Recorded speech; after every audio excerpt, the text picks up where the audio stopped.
कुछ बड़ी खबर है।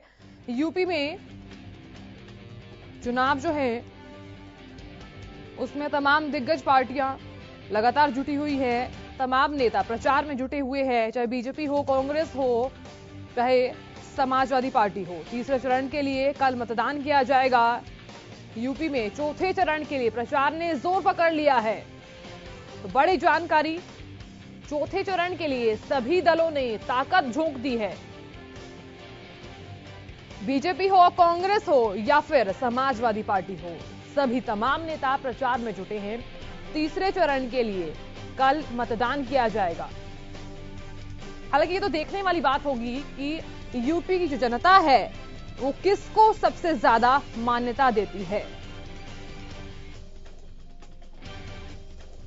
पीएम नरेंद्र मोदी ने भी अपने संबोधन के दौरान कहा था कि यूपी में अब फिलहाल गुंडा राज नहीं है। अब हमारी बहन बेटियां घर से बाहर निकल सकती हैं, चाहे युवा हो चाहे बुजुर्ग हो, हर कोई सुरक्षित है, आजाद है। हालांकि आपने देखा होगा कि तमाम दिग्गज पार्टियों ने अपनी कमर कसी हुई है, प्रचार के लिए भी लगातार जुटे हुए हैं। तीसरे चरण के लिए कल मतदान किया जाएगा। हालांकि ये तो देखने वाली बात होगी कल जब पोलिंग बूथ पर लोग पहुंचते हैं तो उनके तमाम मुद्दे क्या रहते हैं, क्योंकि अक्सर यूपी में जो जनता है उनके तमाम जो मुद्दे हैं वो विकास कार्य हैं। जो युवा हैं उनका शिक्षा का मुद्दा है, रोजगार का मुद्दा है, तमाम ऐसे मुद्दे रहते हैं। लेकिन ये तो अब जनता ही बताएगी कि वो किन मुद्दों को देखते हुए यूपी में कल वोटिंग करने जाएगी। हालांकि आपने देखा होगा कि 2 चरणों के लिए भी तमाम लोगों ने पोलिंग बूथ पर जाकर वोट किया था। ज्यादा जानकारी के साथ मेरे सहयोगी आसिफ हसन लगातार मेरे साथ जुट गए हैं। आसिफ, आपसे जानना चाहूंगी, क्या लग रहा है आपको? आपने देखा होगा कि तमाम पार्टियां जोर आजमाइश करने में जुटी हुई है। क्या लग रहा है आपको कि यूपी की जो जनता है वो किसको सबसे ज्यादा मान्यता देगी? बिल्कुल साधना, आप सही कह रही है कि सारी पार्टियां अपने पूरी ताकत झोंक दिया है। कल शाम 6 बजे जो है तीसरे चरण का जो चुनाव प्रचार खत्म हो गया है। आज वहां पे सन्नाटा है, लेकिन कैंपेनिंग जो है घर घर जाकर door to door silent mode में हो रही है।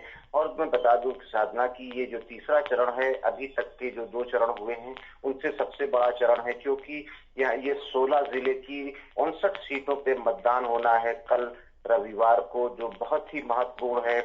और खास तौर से समाजवादी पार्टी के लिए अपने बेल्ट को बचाने का एक जो इतना बड़ा चैलेंज उनके सामने है, क्योंकि 2017 में जिस तरह से भारतीय जनता पार्टी ने वहां पर प्रदर्शन किया था और साधना 59 सीटों में से 49 सीटें भाजपा के खाते में गई थी, एक बहुत बड़ा नंबर था। और समाजवादी पार्टी की जो बेल्ट को तोड़ के उन्होंने वहां पे इतनी सीटें हासिल की थी। वहीं भाजपा को इस बार जो उसके चैलेंज उसके सामने है कि उन सीटों को कम से कम बचा के रखना है। और वहीं पर समाजवादी पार्टी के लिए जो सबसे बड़ी प्रतिष्ठा की बात है कि जो यादव पट्टी, यादव बेल्ट के नाम से मशहूर है, उसको बचा के रखना है। साधना, ठीक है, ठीक है। जिस तरीके से कल मतदान किया जाएगा, हालांकि क्या लग रहा है आपको, यूपी की जनता के बीच में आप उतरे भी होंगे, उनके तमाम कौन से मुद्दे हैं जिन मुद्दों को देखते हुए वो कल वोटिंग करने जाएंगे? साधना, यहाँ पर उत्तर प्रदेश की जो सबसे बड़ी समस्या रही है हमेशा रोजगार की रही है। चाहे कोई भी पार्टी रही हो, रोजगार की समस्या सबसे बड़ी रही हो। और इधर जो है विपक्ष ने खास तौर से जो मुद्दा उठाया है बेरोजगारी का, भ्रष्टाचार का, क्राइम का, तो इन सब मुद्दों के लेके विपक्ष पूरी तरह से मैदान में है।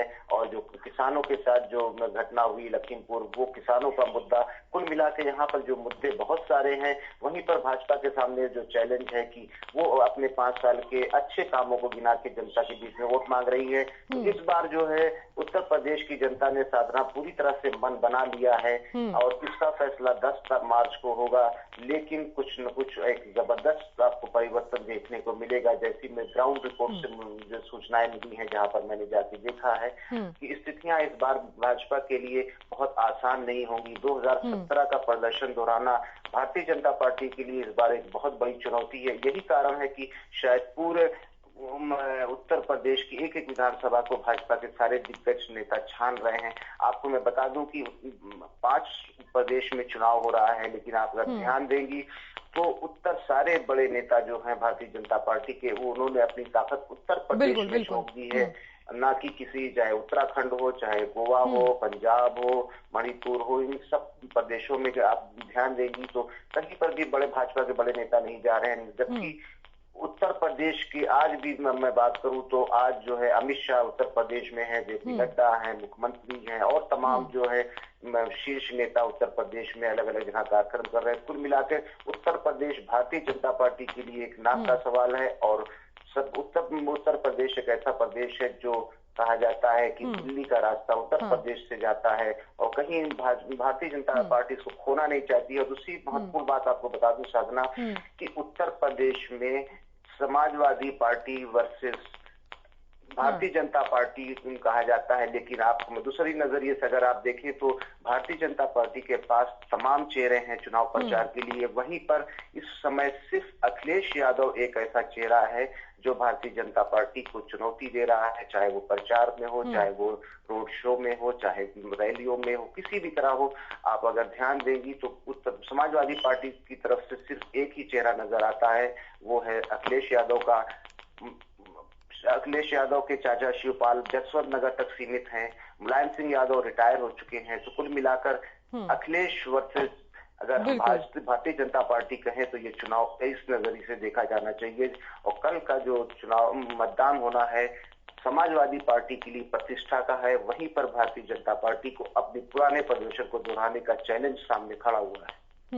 चलिए आसिफ, बहुत शुक्रिया जानकारी देने के लिए।